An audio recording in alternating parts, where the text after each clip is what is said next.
नमस्कार, गुलमोहर किचनमध्ये आपलं स्वागत आहे. शंकरपाळ्यांचा भुगा न होणारा आणि जास्तही तेलकट न होणारे हे शंकरपाळे आज मी बनवणार आहे आणि एकदम बिस्किटांसारखी चव याची लागते. एका पातेल्यामध्ये कोणत्याही एका वाटीचं माप करायचं आहे आणि 1 वाटी साखर घ्यायची आहे. साखर घेतल्यानंतर आपल्याला तूप हे वितळून घ्यायचं आहे, म्हणजे थोडंसं गरम करून घ्यायचं आहे. घट्ट तुपाचा वापर करायचा नाही. आता 1 वाटी साखर घेतल्यानंतर पाऊण वाटीच्या वरती आणि पूर्ण 1 वाटी तूप न घेता थोडंसं कमी घ्यायचं आहे 1 वाटीला. तर तुम्ही इथे पाहू शकता मी 1 वाटीला कमी थोडंसं तूप घेतलेलं आहे. आणि आता यानंतर त्याच वाटीने 1 वाटी पाणी घ्यायचं आहे. आता हे सर्व पातेल्यामध्ये घालायचं आहे. गॅस हा बारीकच ठेवायचा आहे आणि साखर विरघळेपर्यंत हे सतत हलवून घ्यायचं आहे. या प्रकारे फुल गॅस करायचा नाही आणि याचा पाकही होता कामा नये. फक्त साखर विरघळली पाहिजे आणि विरघळल्यानंतर लगेच गॅस हा बंद करायचा आहे. हे पाहू शकता तुम्ही, या प्रकारे हे हलवत राहायचं आहे. इथे पूर्ण साखर ही विरघळलेली आहे आणि आता गॅस इथे बंद करायचा आहे. आता आपल्याला मैद्याचे शंकरपाळे करायचे आहेत. तर आता हे जे गरम मिश्रण आहे हे थंड होऊ द्यायचं आहे आणि मगच यामध्ये मैदा घालायचा आहे. इथे मिश्रण आता पूर्ण थंड झालेलं आहे. गरम मिश्रणात मैदा न घालता मळायचं आहे. आता इथे ज्या वाटीने आपण साखर घेतलेली आहे, तूप घेतलेलं आहे, तीच वाटी इथे घ्यायची आहे आणि त्याच वाटीने आपल्याला मैदा घ्यायचा आहे. एक एक वाटी करून मैदा घालायचा आहे. अंदाज घ्यायचा आहे की या मिश्रणामध्ये किती वाट्या बसतील एवढा मैदा आपल्याला यामध्ये घालायचा आहे. जास्त घट्टही नाही आणि जास्त पातळही हे मिश्रण करायचं नाही. तर यामध्ये चवीनुसार चिमूटभर मीठ घालायचं आहे. मिठाने शंकरपाळ्यांना छान अशी बिस्किटांसारखी चव येते. आता इथे 2 वाट्या घालून झालेला आहे मैदा आणि आता 3री वाटीही मी यामध्ये घातलेली आहे. तर व्यवस्थित असं हे मिश्रण या पातेल्यामध्ये मळून घ्यायचं आहे. पातेलं थोडंसं आधीच मोठं घ्यायचं आहे, म्हणजे त्यामध्ये व्यवस्थित असं हे मैदा मळता येतो. आता 4थी वाटीही मी यामध्ये घातलेली आहे. मैदा हा सुरुवातीला चाळून व्यवस्थित घ्यायचा आहे, म्हणजे ऐनवेळेस घाई होत नाही. आता 4 वाट्या कंप्लीट मी इथे मैदा घालून झालेला आहे मिश्रणामध्ये. हे पहा, तरी पण थोडंसं पातळ आहेच. अजून आपल्याला याला 1 ते 1.5 वाटी मैदा लागणार आहे. इथे पाहू शकता 4 वाट्या मैदा घालून झालेला आहे. आता ही 5वी वाटी घेतलेली आहे भरून. तर यामधला मैदा जो आहे तो अर्धी वाटीच आपल्याला यामध्ये घालायचा आहे. आता बघायचं आहे की किती घट्ट होतोय आणि किती पातळ राहतोय. जर पातळ थोडासा राहिला तर अजून थोडासा मैदा यामध्ये लागू शकतो. व्यवस्थित असं एकजीव करून घ्यायचं आहे. हे पहा, या पद्धतीने. तरीही मला थोडासा पातळच वाटत आहे. तर यामध्ये अगदी थोडासा आता मी मैदा घालणार आहे आणि व्यवस्थित असं हे मळून घ्यायचं आहे.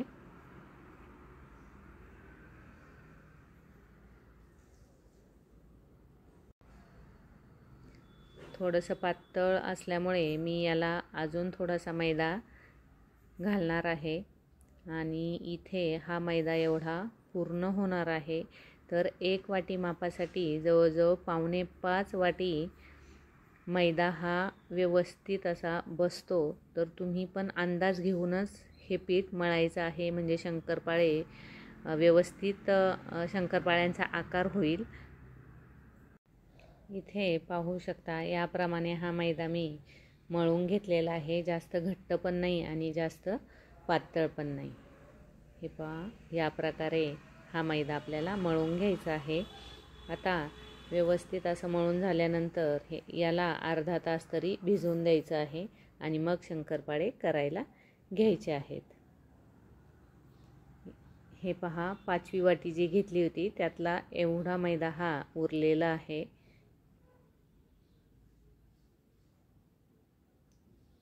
आता हे झाकून ठेवायचं आहे आणि 10 किंवा 20 मिनिटानंतर जरी शंकरपाळे करायला घेतले तरी पण चालू शकतं.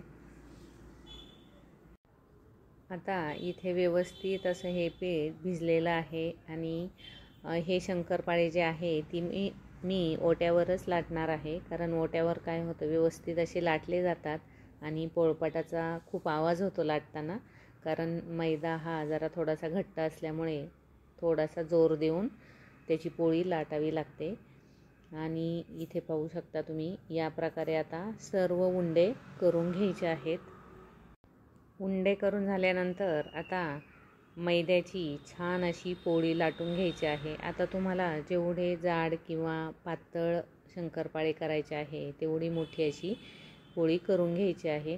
आता सुरुवातीला फक्त काय करायचं आहे, पोळी लाटायची आहे. जेवढी लांब करता येईल, मोठी करता येईल तेवढी तुम्ही इथे करून घ्यायची आहे. हे पहा,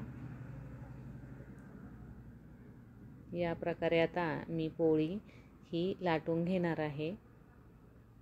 याप्रमाणे जर तुम्ही हे शंकरपाळे बनवले तर तुमच्या शंकरपाळ्यांना खूप सारे असे लेयर्स पडतील आणि शंकरपाळे खूप मऊही होतात. आता या पोळीचा व्यवस्थित असा रोल करायचा आहे आणि रोल हा थोडासा हाताने असा या पद्धतीने लांबवायचा आहे आणि त्याचा असा गोल रोल करायचा आहे. चुंबळ आपण जशी करतो त्या प्रकारे याचा उंडा परत असा बनवून घ्यायचा आहे आणि मग नंतर परत पोळी याची लाटून घ्यायची आहे.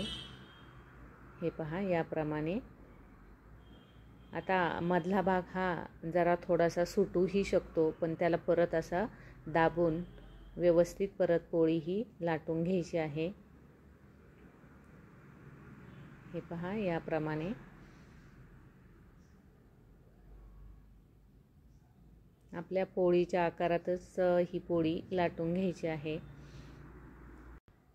इथे आता पोळी लाटून झालेली आहे. साईडची बाजू थोडीशी कट करायची आहे, म्हणजे एकसारखे शंकरपाळे आपले होतील.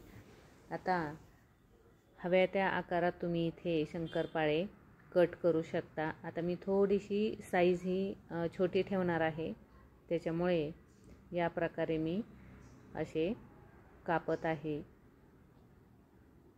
जास्त मोठे चांगले वाटत नाही, म्हणून मी जरा थोडेसे छोट्याच आकारामध्ये हे शंकरपाळे कट करणार आहे आणि दिसायलाही ते खूप छान दिसतात, मस्त असे होतात. या प्रकारे पटापट असे हे करून घ्यायचे आहेत. आता सुरीचाच वापर मी इथे केला आहे. आता इथे जे तेल आहे ते एकदम कडक न करता थोडंसं असं गरम झाल्यानंतर यामध्ये शंकरपाळे घालायचे आहे आणि शंकरपाळे थोडे न घालता जरा थोडेसे जास्ती घातले ना, मग काय होतं की दाटीवाटीमध्ये शंकरपाळे व्यवस्थित असे तळले जातात आणि त्याचे पदर आपोआप असे सुटायला लागतात. जर तुम्ही थोडेसे शंकरपाळे जास्त तेलामध्ये जर सोडले तर शंकरपाळ्यांना लेयर्स पडत नाही. तुम्ही म्हणजे बघू शकता, याप्रमाणे हे शंकरपाळे करायचे आहेत.